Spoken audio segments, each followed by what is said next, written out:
चलो बच्चों, तो नेक्स्ट जो टॉपिक हम देखने वाले हैं, ओके, इलेक्ट्रिक डाइपोल।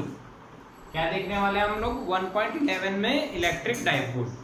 कई बच्चे मैसेज भी कर रहे होंगे कि सर आप 1.10 देखना है हमें इलेक्ट्रिक फ्लक्स, और आप देख रहे हो कि भाई इलेक्ट्रिक डाइपोल।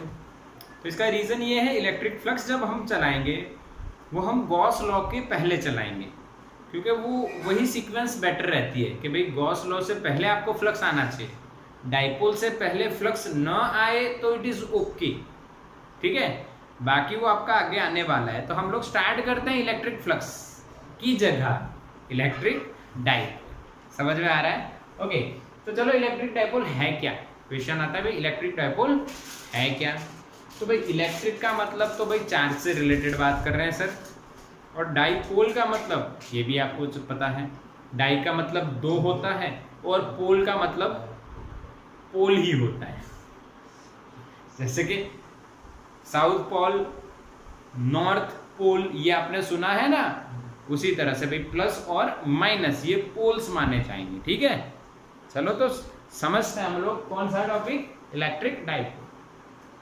देखो ये सिचुएशन भी क्रिएट होती है यहाँ पे किस तरह से कि भाई इलेक्ट्रिक डाइपोल है क्या। तो हम लोग दो चार्ज मान लेते, एक प्लस है दूसरा माइनस। इलेक्ट्रिक डाइपोल किसे बोला गया?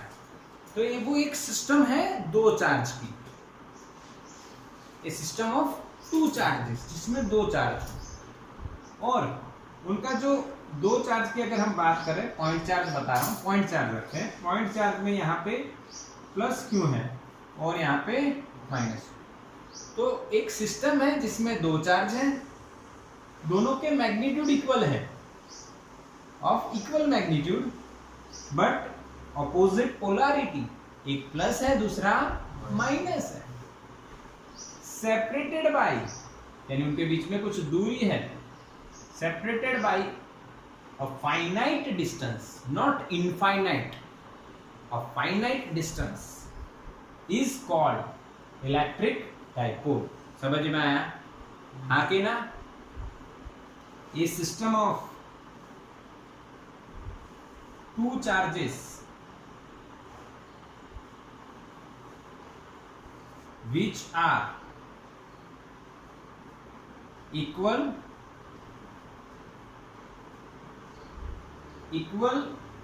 in magnitude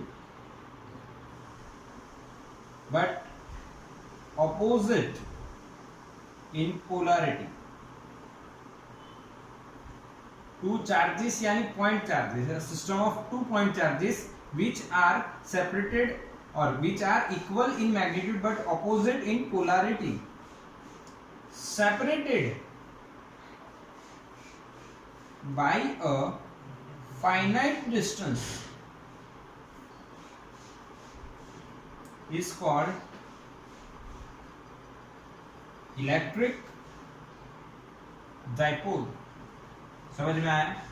एक सिस्टम है, a system of two point charges which are equal in magnitude but opposite in polarity, separated by a finite distance is called electric dipole। बोलो clear हुआ? यानी आपको सिर्फ इतना ही याद रखना है कि इलेक्ट्रिक डाइपोल एक ऐसी सिस्टम से बनी हुई चीज है जिसमें दो चार्ज हैं, दोनों के मैग्नीट्यूड सेम है और पोलैरिटी अपोजिट है, डिफरेंट है, और उनके बीच का जो डिस्टेंस है वो फाइनाइट है। वो कैसा है बच्चों? फाइनाइट है। तो इसको हम क्या बोलेंगे? Electric dipole. समझ में आया? क्लियर? ओके, अब देखिए इलेक्ट्रिक डाइपोल के साथ साथ हमें एक और चीज इसमें डिफाइन करनी रहेगी, इलेक्ट्रिक डाइपोल मोमेंट। अब ये डाइपोल की मोमेंट क्या होती है ये आपको समझना है। यानी जो मोमेंट का सिस्टम है उसी से तो फील्ड जनरेट हो रही है। फील्ड जनरेट होने का रीजन कौन है? मोमेंट। अगर मोमेंट जीरो है तो फील्ड जनरेट नहीं होती। समझ में आ रहा है?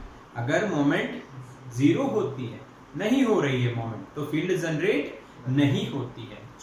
ये हम मैग्नेट वाले पोर्शन में और बढ़िया से इसको समझेंगे। अभी आपको सिर्फ ये समझना है इलेक्ट्रिक डाइपोल मोमेंट कैसे डिफाइन करते हैं। तो electric dipole moment is denoted by small p vector. This is the symbol for electric dipole moment. p is equals to q into 2a is equals to q into 2a. q is the magnitude of charge and 2a is the finite distance between them. समझ में आया? 2a is finite distance between them. तो आपको किसी भी dipole की अगर moment find करनी है तो आप क्या करोगे?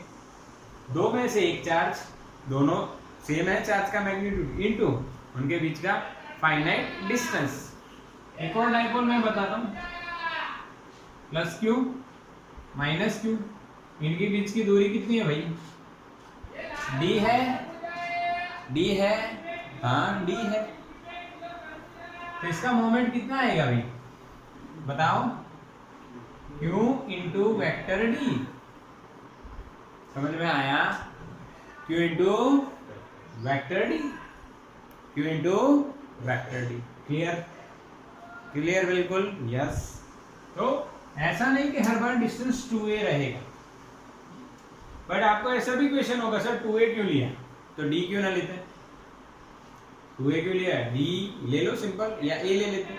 तो इसका रीजन आपको आगे पढ़ाई करोगे तो पता चलेगा कि बच्चों यहाँ पे अगर हम सेंटर लेते हैं और कोई भी डिस्टेंस हम मेजर करेंगे वो डाइपोल के सेंटर से करेंगे, और फिर कैलकुलेशन करोगे तो उसमें अगर आपने पूरा a लिया होता तो ये a/2 होता, और जब a/2 कैलकुलेशन में एंट्री करता है तो कैलकुलेशन डिफिकल्ट हो जाती है।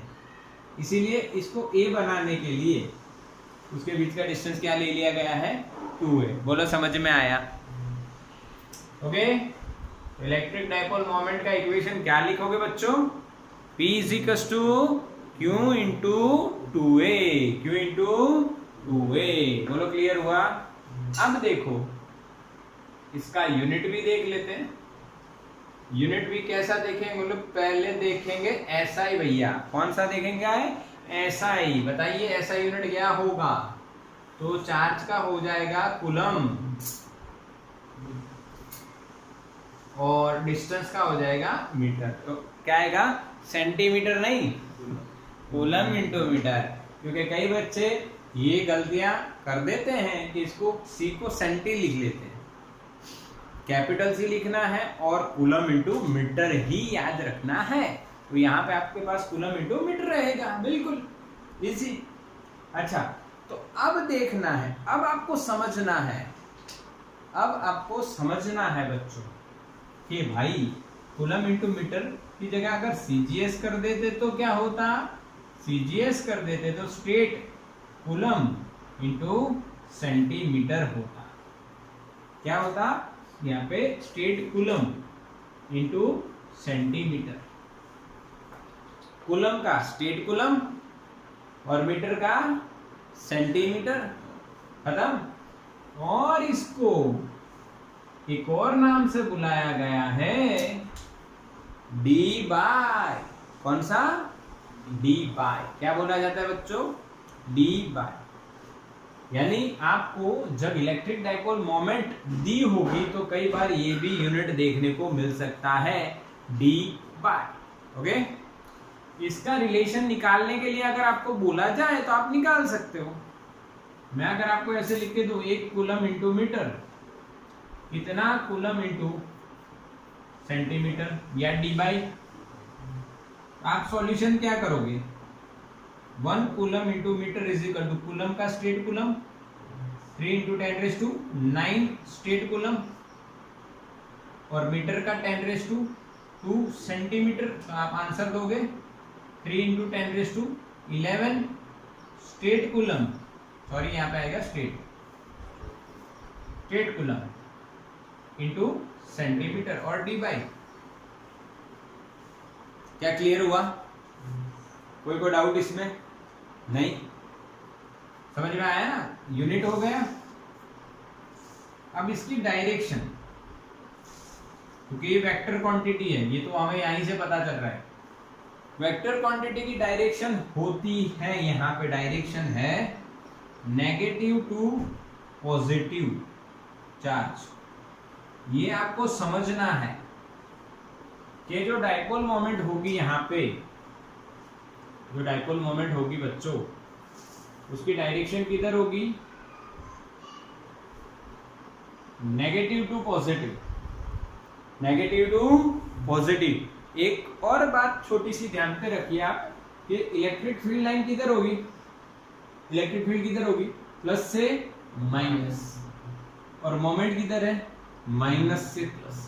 यानी इलेक्ट्रिक फील्ड की डायरेक्शन या opposite direction, opposite direction of electric field. बोलो समझ में आया, हाँ के ना। फिर हम इसकी बात कर लेते हैं, डायमेंशनल फॉर्मूला की भी बात कर लेते हैं। तो भाई इसका डायमेंशनल फॉर्मूला आप बनाओगे तो बेटा P बराबर क्या लिखोगे आप, तो बेटा Q सॉरी कूलम और ये मीटर, तो कूलम का होता है A1 T1 और मीटर का क्या होता है L1। तो ये हो जाएगा इसका डायमेंशनल फॉर्मूला। क्या हो जाएगा, डायमेंशनल फॉर्मूला। बोलो क्लियर, पूरा इलेक्ट्रिक डाइपोल आपको किस तरह से समझना है और क्या जानना चाहिए था वो क्लियर हो गया। तो इसका स्क्रीनशॉट ले लो।